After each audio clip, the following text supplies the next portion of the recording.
Hello and thank you for joining us in the Capitol Report on NTD television. I'm Steve Lance. The Federal Reserve today imposed the largest rate hike in decades as part of efforts to tame high inflation. Today, the Federal Open Market Committee raised its policy interest rate by 0.75 of a percentage point and anticipates that ongoing increases in that rate will be appropriate. In addition, we are continuing the process of significantly reducing the size of our balance sheet. The move the Fed announced comes after its latest policy meeting with Federal Open Market Committee. The committee officials agreed to increase the Fed funds target range to 1.5% and 1.75%. This is the rate that banks charge each other for overnight borrowing, affecting consumer borrowing such as credit cards and home equity loans. We at the Fed understand the hardship that high inflation is causing. We're strongly committed to bringing inflation back down, and we're moving expeditiously to do so. The Fed increased its inflation forecast this year from 4.3% in March to 5.2%. The central bank sees inflation slowing to 2.6% next year. President Biden and oil refiners are at odds over the reason behind soaring gas prices. The White House sent a letter to major oil companies pushing them to produce more for less profit. The American Petroleum Institute responded, saying it's the misguided policy agenda from the White House that's driving up costs. NTD's Melina Wisecup has more. $5 per gallon is now the average cost for gas. The president, facing mounting pressure over these soaring prices, is now pinning the responsibility on oil refineries. Biden sent a letter to major companies accusing them of price gouging and calling on them to increase their capacity to refine more oil while lowering the costs. And he wants to hear from the refineries, the companies who are doing refining, to see what is the bottleneck and how we can increase supply. In a bid to dampen these skyrocketing gas costs, this week the administration announced they're selling 45 million barrels of crude oil from the Strategic Petroleum Reserve as part of their plan to release 1 million barrels a day for 6 months. But these efforts have not yet lowered the price at the pump.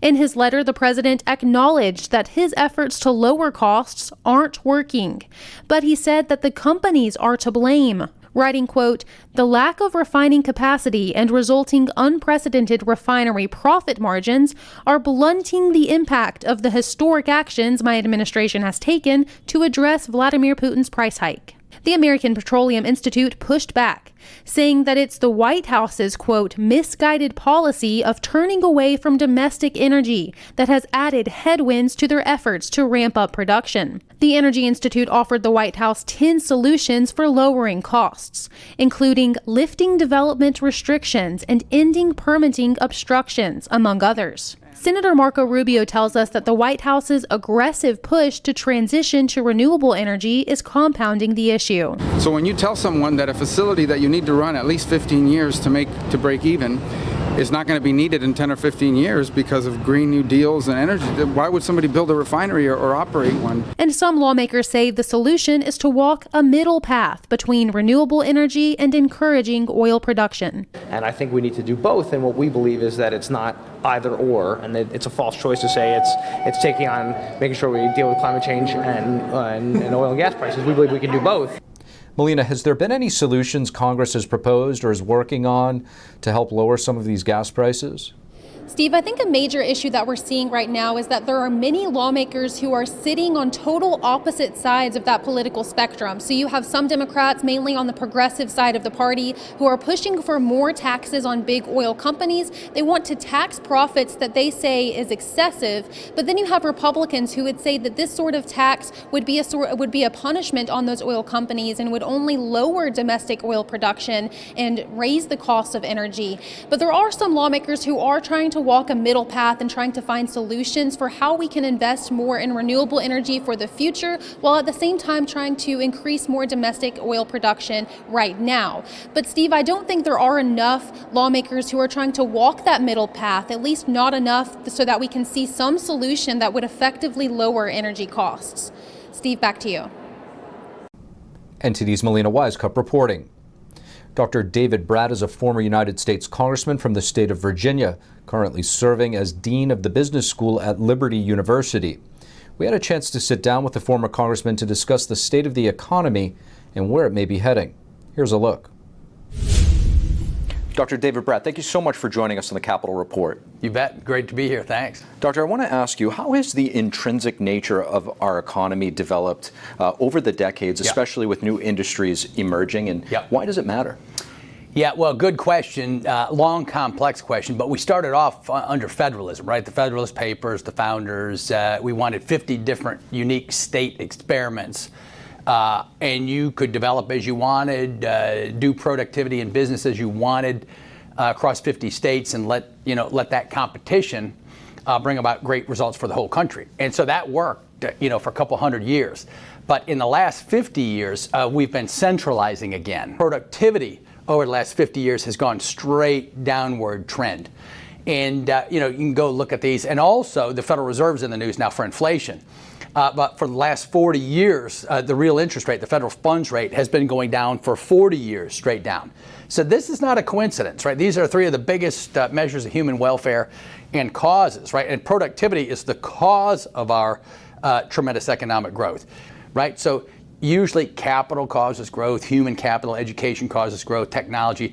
But total factor productivity, capital will grow, but you'll eventually hit kind of what's called a steady state in economics. So you'll hit diminishing returns, you'll level off. Total factor productivity is the innovation, creativity, technological way of thinking. That raises the whole curve. That's what made us rich.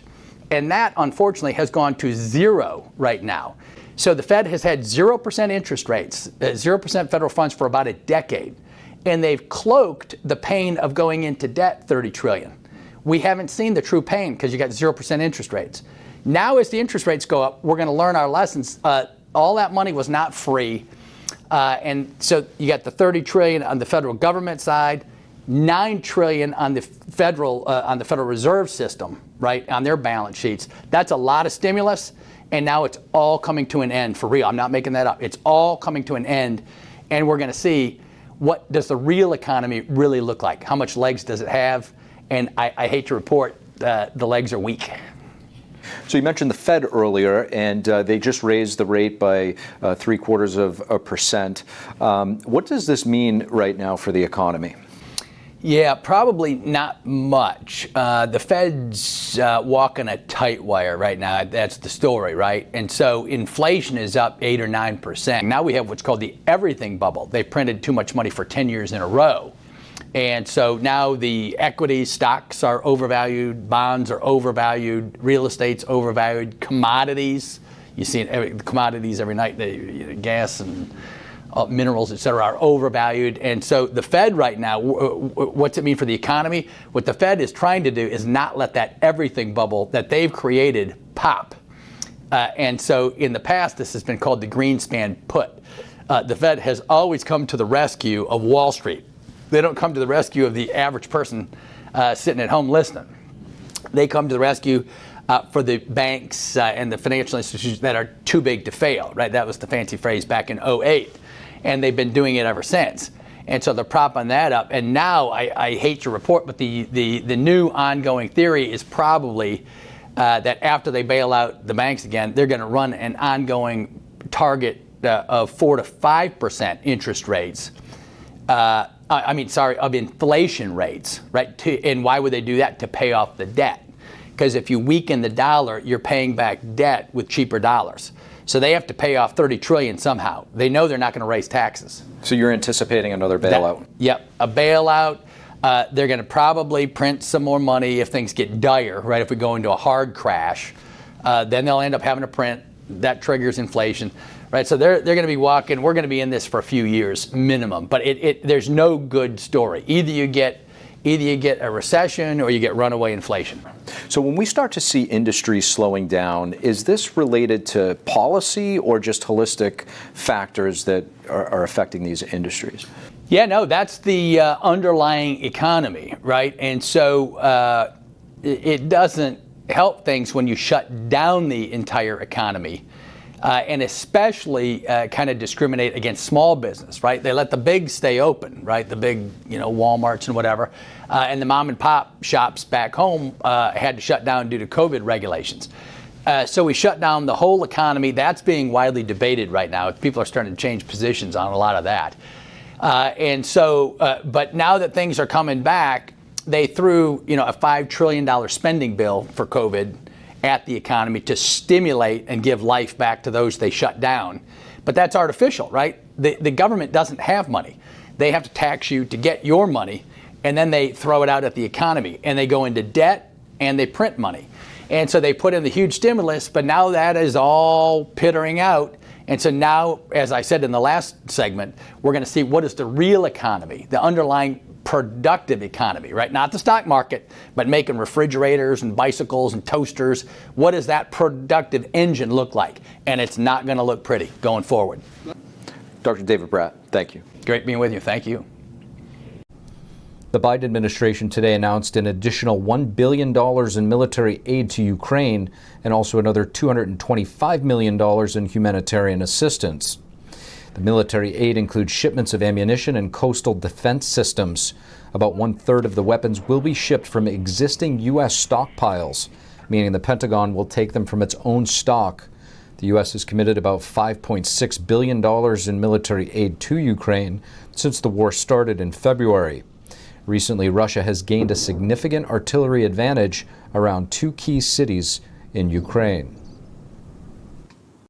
Over 100 leading tech executives, including ones from Google, Amazon, and Microsoft, have sent a letter to House leaders on Capitol Hill. The letter asked Congress to push forward a bill that would make the U.S. more competitive with China. The brief letter said that the China competition bill is critical to the U.S. economy, national security, and supply chain resilience. The bill carries $52 billion of government funding for semiconductor manufacturing in the United States. That's intended to help deal with the global chip shortage, which has set back manufacturers of high-tech goods, including next-generation phones and electric vehicles. The bill is currently stalled in Congress. Thank you for watching the Capitol Report. If you want to see our full broadcast, check us out at epochtv.com.